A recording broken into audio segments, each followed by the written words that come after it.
नमस्कार मित्रांनो, मी सरपंच मंगेश साबळे बोलतोय।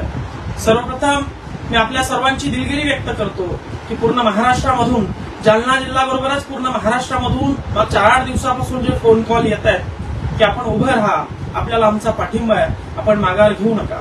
मी आपल्या सर्वांच्या भावनेचा आदर करतो की आपण मोठ्या संख्येने पाठिंबा देत आहे, पण सर्वांशी फोनवर बोलणं शक्य होत नाहीये, सर्वांशी कम्युनिकेशन करणं शक्य होत नाहीये, त्याबद्दल मी दिलगिरी व्यक्त करतो।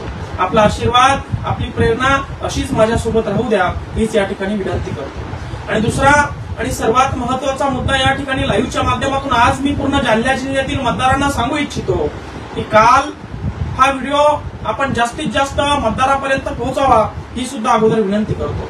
मित्रांनो, काल जालना जिल्ह्यातील सन्माननीय माजी खासदार असतील किंवा भाजपचे उमेदवार असतील यांच्या गावामध्ये एक बैठक झाली। या बैठकीमध्ये 500 ते 600 शिक्षक लोक जे शासनाची पगार घेतात ते या बैठकीमध्ये होते आणि त्यांना असा फतवा देण्यात आला की या संभाजीनगरमधील, या जालना जिल्ह्यामधील 6 तालुक्यामध्ये तुम्हाला फिरायचंय, जे आपले विरोधक आहे त्यांच्या घरी जायचंय, त्यांच्यासोबत एक पॉकेट आहे, एक बुकलेट आहे आणि ते बुकलेट त्यांना द्यायचंय, त्यांचा मोबाईल नंबर घ्यायचा आहे आणि त्या मोबाईल नंबरवर मग हे खासदार महोदय या ठिकाणी त्यांची माफी मागतील, त्यांना एक व्हिडिओ टाकतील की तिसऱ्यांदा सन्माननीय पंतप्रधान मोदी यांना आपल्याला या ठिकाणी पंतप्रधान करायचंय।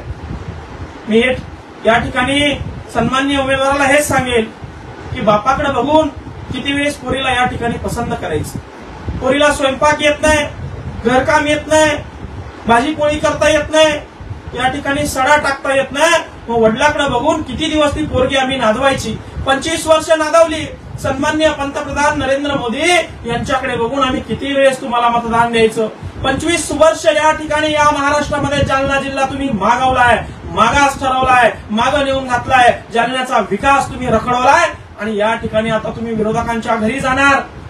शिक्षकांना जे केंद्राची या ठिकाणी राज्याची पगार घेतात त्यांना या ठिकाणी तुम्ही तालुक्यामध्ये घराघरामध्ये पाठवणार।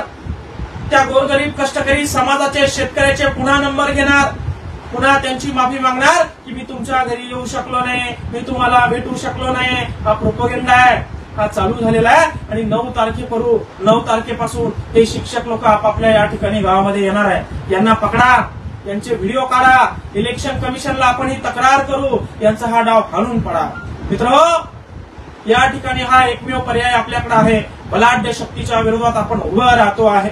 या ठिकाणी अफवा पसरवल्या जात आहे की मंगेश साबळे या ठिकाणी बी टीम आहे। मी तुम्हाला बजावून सांगितलंय, छत्रपती शिवाजी महाराजांची शपथ घेऊन सांगितलंय की हा मावळा 18 पगड जातीचा गोरगरीब कष्टकऱ्यांचा मावळा आहे, तुमच्यासाठी ते रिंगणात उतरलोय, जीव गेला तरी 72, मात्र माघार घेणार नाही, हे ठणकावून सांगितलंय। आणि म्हणून जेव्हा शरण येत नाही तेव्हा बदनाम केलं जातं आणि ही पद्धत या ठिकाणी आता सुरू झालेली आहे। मित्रांनो, मी फक्त 2 गोष्टीत कमी पडू शकतो। मी आता या ठिकाणी प्रत्यक्षपणे तुमच्या भेटीपर्यंत येऊ शकत नाही। मला मतदार याद्या जरी काढायच्या ठरलं तर ट्रक भरून मतदान याद्या काढावं लागतील आणि या जालना जिल्ह्यातील जवळपास 1800 बूथ पर्यंत पोहोचावं लागतील। हेही माझ्याकडनं कदाचित शक्य होणार नाही, कारण तेवढं साधन संपत्ती माझ्याकडे नाही।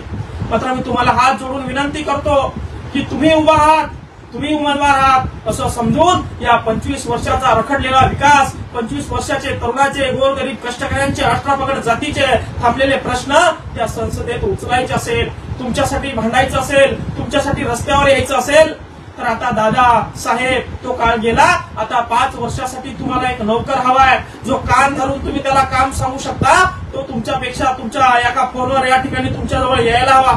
आणि असा जर का माणूस तुम्हाला निवडायचा असेल, या गुलामीच्या बेड्यातून बाहेर पडायचं असेल तर तुम्हाला बदल घडवावा लागणार आहे। आणि हा बदल घडवण्यासाठी तुम्हाला स्वतः या ठिकाणी ताकदीनिशी मेहनत करावा लागणार आहे। तुम्हाला सगळ्या गोष्टी बघाव्या लागणार आहे। मी या ठिकाणी सक्षम नाहीये आणि मी फक्त तुमच्यासाठी लढण्यासाठी सक्षम आहे, पण या बलाढ्य या उमेदवारांना तोड देण्यासाठी मी सक्षम नाहीये, पण तुमच्या वर्षावर या ठिकाणी मी हा उमेदवारी अर्ज भरतोय।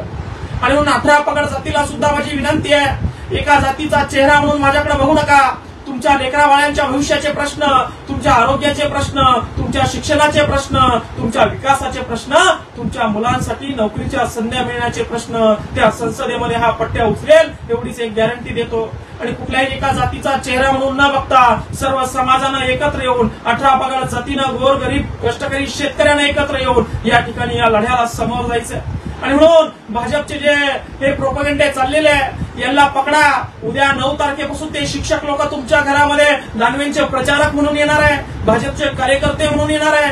त्यांना ओळखा, त्यांना तिथंच अडकून घ्या, त्यांचे व्हिडिओ बनवा आणि इलेक्शन कमिशनला आपण यांची तक्रार करू. असे बरेचसे डाव यांनी आखलेले आहेत. आणि म्हणून तुम्हाला सावध करण्यासाठी लाईव्हच्या माध्यमातून मी सांगतोय, आपण खंबीर राहा. जालना जिल्ह्यामध्ये आपलं या ठिकाणी पॉझिटिव्ह वातावरण बनलेलं आहे आणि म्हणून यांच्या पायाखालची वाळू सरकलेली आहे.